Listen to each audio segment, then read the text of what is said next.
Alright, so here we are back again. Hopefully you guys had a chance to do these two problems. These are your basic monohybrid crosses once again. Show all 5 steps, and please number the steps so that as I'm going through and checking them, I can see, hey, there's step 1, 2, 3, and I know what you have. And if I have a comment to make back on you, I can say, hey, let's look at step number 3, or let's look at step number 5. This is what it should have looked like. So once again, the first sentence, like I said, is going to tell you guys which one is dominant, which one is recessive within that gene pair that we have there. Here they're giving you letters. If you don't like the letters, you can go ahead and change them for all I care, as long as you're able to tell the difference between capital and lowercase, as long as what you see in your key is what's representing the trait that you see there.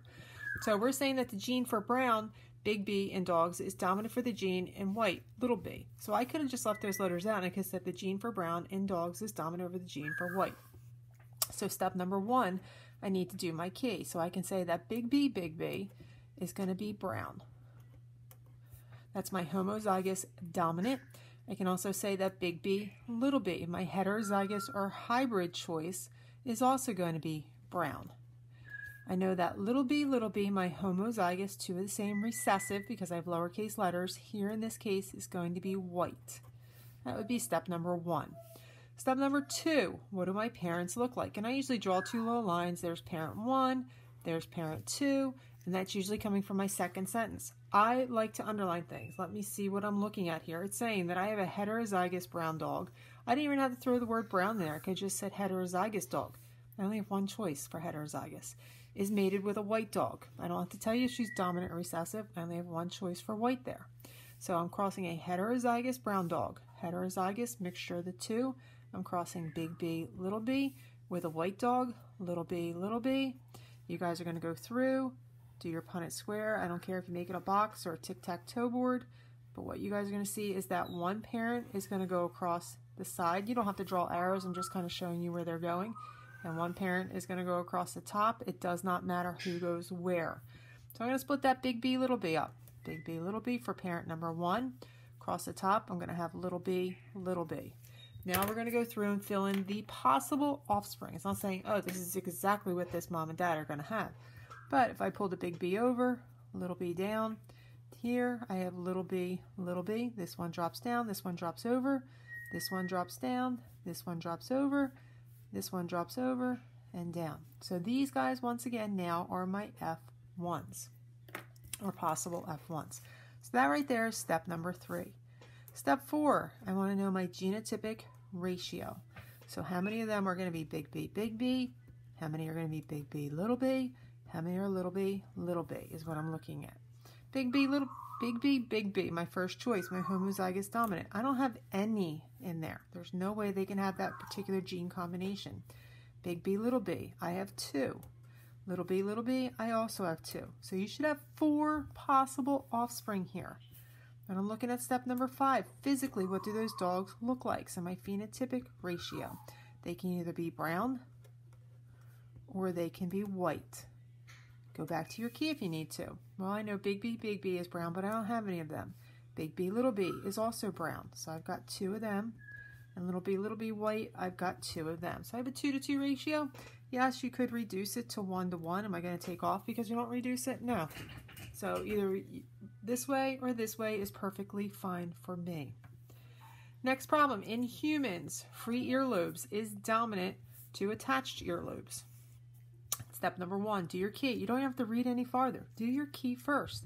So big E, little e, little e, little e. I'll go back and fill them in. We know that these guys have free earlobes. Big E, little e, showing that dominant gene there, so it's going to show the dominant trait. Is also free. Little e, my recessive is going to be my attached earlobes. Step number 2, what do my parents look like? What kind of children can a couple have if they are both heterozygous? Both parents are going to be big E, little e.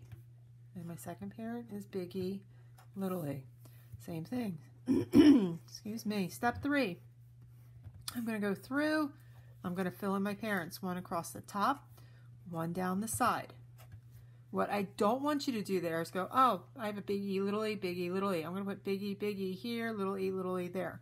You can't do that. 1 parent's going down the side, one parent is going across the top. Don't split those letters and just put them wherever you want.